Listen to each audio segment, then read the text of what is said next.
بسم اللہ الرحمن الرحیم۔ میرے چینل پر خوش آمدید۔ کہانی کا آغاز کرتے ہیں۔ ایک دفعہ کا ذکر ہے کہ پرستان میں ایک بے حد غریب پری اپنی بیٹی کے ساتھ ایک ٹوٹے پھوٹے مکان میں رہتی تھی۔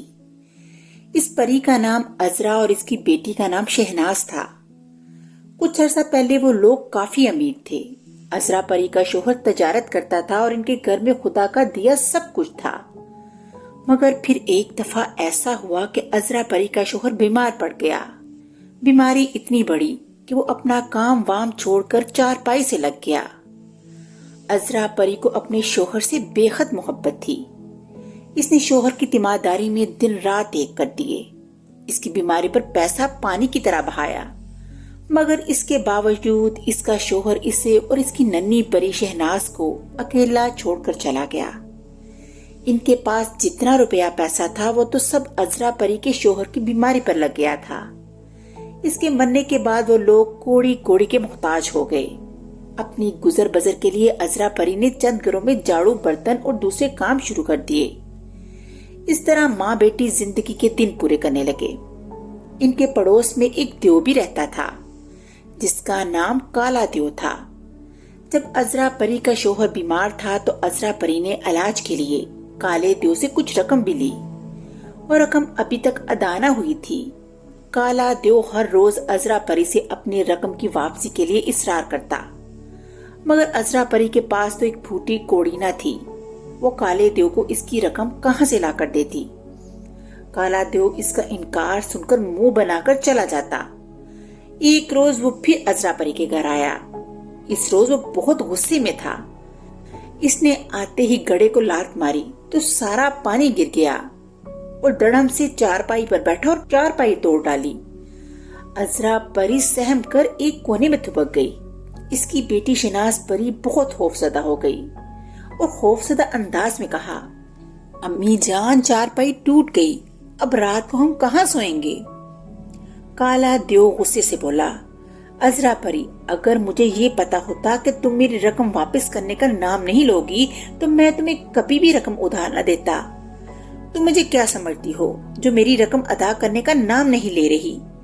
عذرا پری گڑ گڑا کر بولی، بھیا کالے دیو میری آمدنی بہت کم ہے، ہمارا ہی گزارا بڑی مشکل سے ہوتا ہے۔ کالے دیو نے عذرا پری کی بیٹی شہناز پری کا ہاتھ پکڑا اور اسے اپنے ساتھ لے جاتے ہوئے بولا، جب تک تم میرے پیسے نہیں دو گی میں تمہاری بیٹی کو اپنے گھر میں نوکرانی بنا کر رکھوں گا۔ میرے گھر کی صفائی، کھانا پکانا، جھاڑو دینا، برتن دھونا، پودوں کو پانی دینا اور کپڑے سلائی کرنا، یہ تمام کام اب تمہاری بیٹی کرے گی۔ عذرا پری کالے دیو کے سامنے گڑ گڑانے لگی، مگر اس کا دل ذرا بھی نرم نہ ہوا۔ وہ شہناز پری کو اپنے ساتھ لے کر اپنے گھر چلا گیا۔ اس کا گھر بہت بڑا تھا۔ اس میں 8 بڑے بڑے کمرے تھے اور ایک بہت وسیع باغ تھا۔ شہناز پری کو کالے دیو کا گھر بہت پسند آیا۔ شہناز 8-10 برس کی ایک ذہین لڑکی تھی۔ اس نے سوچا کہ اگر وہ کالے دیو کا حکم نہیں مانے گی یا اس کے گھر سے بھاگ جائے گی تو وہ جا کر اس کی امی کو تنگ کرے گا، اس لیے وہ چپ چاپ کالے دیو کا ہر کام کرنے لگی۔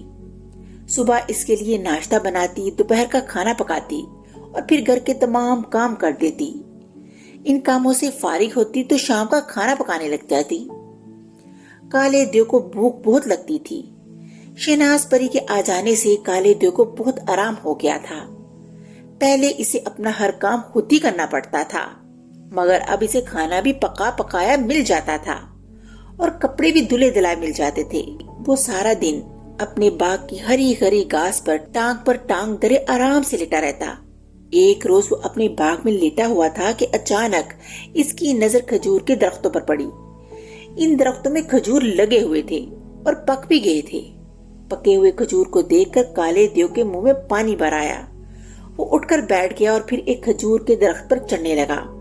ابھی اس نے آدھا فاصلہ ہی طے کیا تھا کہ اچانک اس کا ہاتھ شہد کی مکھیوں کے چھتے سے ٹکرا گیا۔ ہزاروں مکھیاں بن بناتی ہوئی اس کی طرف لپکیں۔ کالا دیو شہد کی مکھیوں سے بہت ڈرتا تھا۔ انہیں اپنی طرف آتا دیکھ اس کے ہاتھ پاؤں پھول گئے۔ اس کے منہ سے چیخ نکلی اور اسی گھبراہٹ کی وجہ سے اس کے ہاتھوں سے درخت کا تنا چھوٹ گیا اور دڑام سے نیچے گرا۔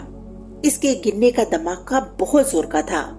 شہناز پری نے جب یہ آواز سنی تو دوڑ کر کھڑکی کی طرف آئی تو اس نے دیکھا کہ کالا دیو زمین پر گرا ہے۔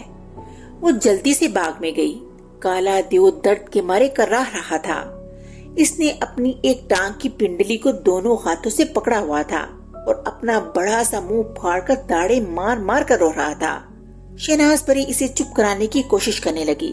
کالے دیو نے گڑ گڑاتے ہوئے کہا، مجھے اپنے گناہوں کی سزا مل گئی ہے۔ میں نے بہت لوگوں کے دل دکھائے، اسی وجہ سے مجھے آج یہ دن دیکھنا پڑا۔ یہ کہہ کر کالا دیو پھر رونے لگا۔ شہناز پری نے اسے تسلی دی اور اسے بڑی مشکلوں سے اس کے کمرے میں لائی۔ کالا دیو اپنے بستر پر لیٹ کر ہائے ہائے کرنے لگا۔ تھوڑی دیر بعد اس نے کہا، شہناز پری، تمہاری نانی کے پاس جادو کا مرہم ہے، اس کے لگانے سے میری ٹانگ ٹھیک ہو سکتی ہے، مگر مجھے یقین ہے کہ میرے گڑ گڑانے کے باوجود بھی مجھے وہ مرہم نہیں دیں گی۔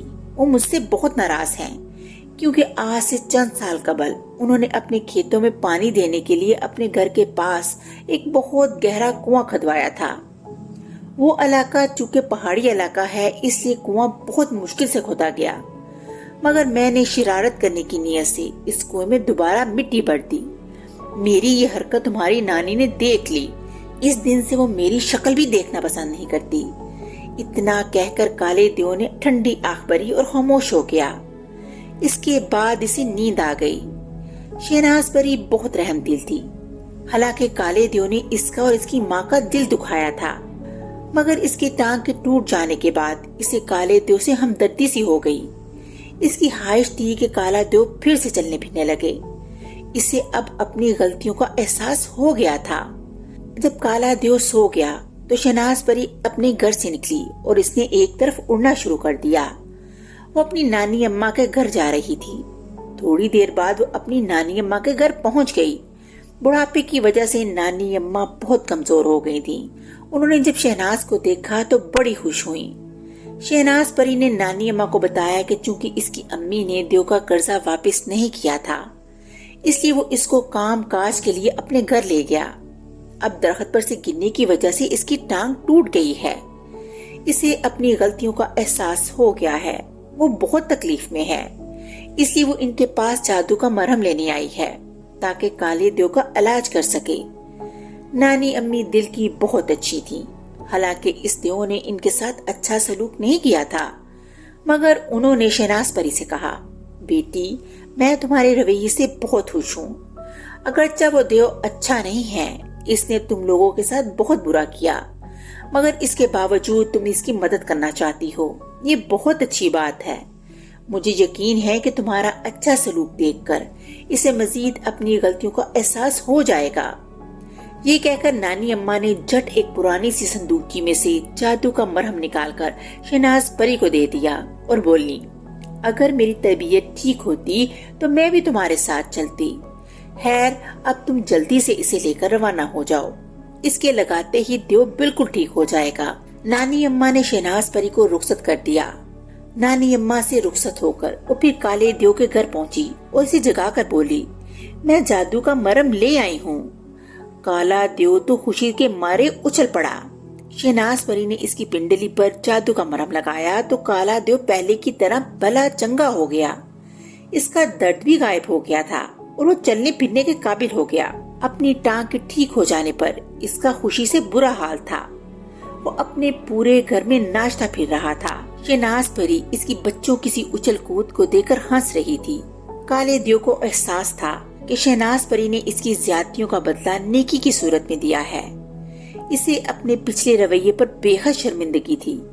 اس نے عذرا پری اور شہناز پری سے اپنی تمام غلطیوں کی معافی مانگی اور عذرا پری کا قرضہ بھی معاف کر دیا اور اسے اپنی طرف سے ایک تھیلی بھر کر اشرفیاں بھی دیں۔ اس کے علاوہ اس نے عذرا پری کو اپنی بہن بھی بنا لیا تھا اور ان دونوں کو اپنے ہی گھر میں رکھ لیا۔ عذرا پری کے دن بھی پھر گئے۔ اس نے دوسروں کے گھروں میں کام کرنا چھوڑ دیا تھا اور وہ نہایت عیش و آرام سے رہنے لگی۔ کالا دیو بے حد شریف بن گیا تھا۔ کالے دیو کی اس تبدیلی پر سارے لوگ حیران تھے۔ ان لوگوں کو کیا پتا تھا کہ شہناز پری کی ایک ذرا سی نیکی کالے دیو کو رائے راست پر لے آئی تھی۔ اب وہ تینوں بڑی ہنسی خوشی اس گھر میں رہنے لگے۔ اس طرح کہانی کا اختتام ہو گیا۔ اگلی کہانی کے ساتھ پھر ملوں گی، تب تک کے لیے اللہ حافظ۔